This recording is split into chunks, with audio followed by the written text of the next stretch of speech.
Hey, what's going on? You know who it is. You know what it is. All right, you guys. I just wanted to bring something to you guys' attention because I love doing this to these dudes because at the end of the day, I'm going to continue to blow these dudes out the water and expose them for the fraudulent cornballs and bitch boys that they really are. And they know who they are for the most part. But, like I told you before, I don't say no names because I don't believe in giving people free advertisement.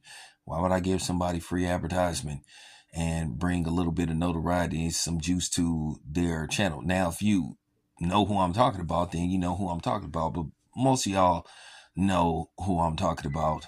You know, they're not affiliated with me, but I guess you could say we're in the same circulation due to mutual acquaintances and all that stuff, but nevertheless, I just wanted to point something out. I wanted to pin the tail on the jackasses, and particularly these fake ass pro-black content creators. Like I said before, a lot of times you can make an argument the biggest perpetrators of white supremacy and racism are black people themselves. And black people sometimes can just be counterproductive and just all around haters, you know. For the last like 5 years, you didn't see these Aerospins butt boys tearing down Terence Crawford to elevate Aerospins into this pay-per-view star that he never really was to begin with. And, at the end of the day, it was proven based off the pay-per-view sales for Terence Crawford versus Errol Spence, doing around 800,000, depending on what media outlets you research to get the numbers, but it did anywhere between 700 to 800,000.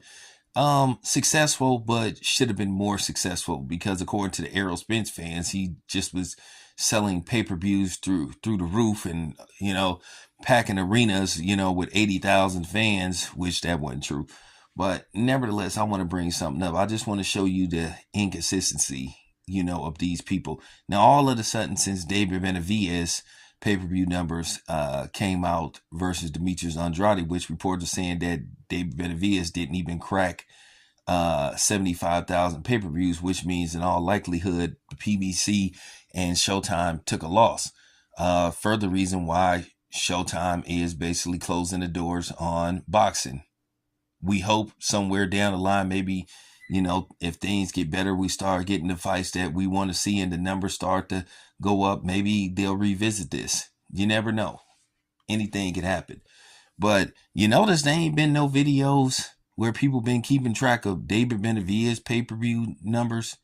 But keep in mind, every time Terence Crawford did a pay-per-view, everybody, Terence Crawford only does 100 and something thousand. So this just goes to show you he's not the A side going into a fight with Errol Spence. Look at his numbers. These numbers are not very good. Well, Terence Crawford has sold more pay-per-views than David Benavidez, and David Benavidez, 2 pay-per-views that he's headlined. Terence Crawford has pretty much in one pay-per-view sold double of what David Benavidez has sold in 2 pay-per-views.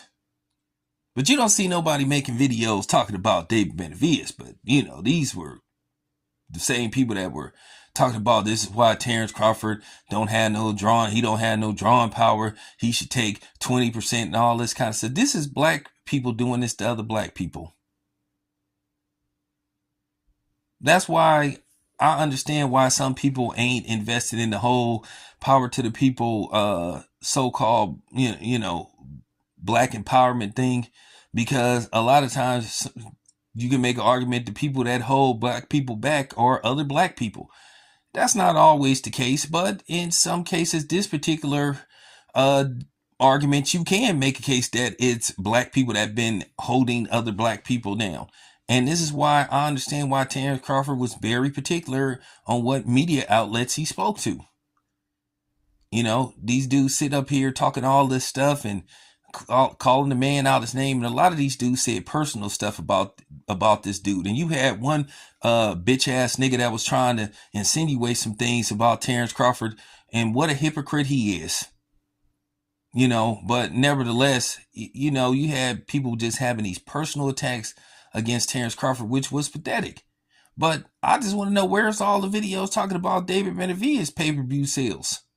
Because y'all had no problem talking about what Terence Crawford was doing to try to devalue him and say, oh, this is why he should take this amount of money versus Errol Spence. Some people say he don't deserve a fight against Errol Spence at all. So where's the videos, talking about David Benavidez pay-per-view numbers on why he don't deserve a fight versus Canelo, which is absolute bullshit. He deserves a fight with Canelo.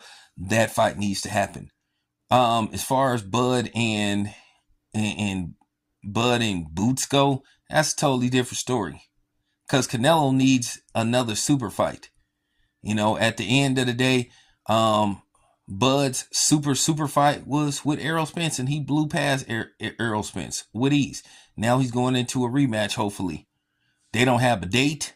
They don't have a location. So, and they don't have a network. And Terence Crawford said that. So in all likelihood, there won't be no fight in February because it's December right now. So, with that being said, I just wanted to just call out the BS and call these hypocrites out. And I'm going to continue to call these hypocrites out. You guys started it, so now I'm going to finish y'all asses. Once again, nobody worried about y'all. Y'all talk all that stuff and y'all don't even bring y'all asses to fights. Y'all talk all this stuff about pay-per-view numbers and who's selling what, who doing this. You don't go to fights and you don't buy pay-per-views. Y'all be streaming the shit. You know who you are. So anyway, there you have it. This your boy Town Biz. I'm out.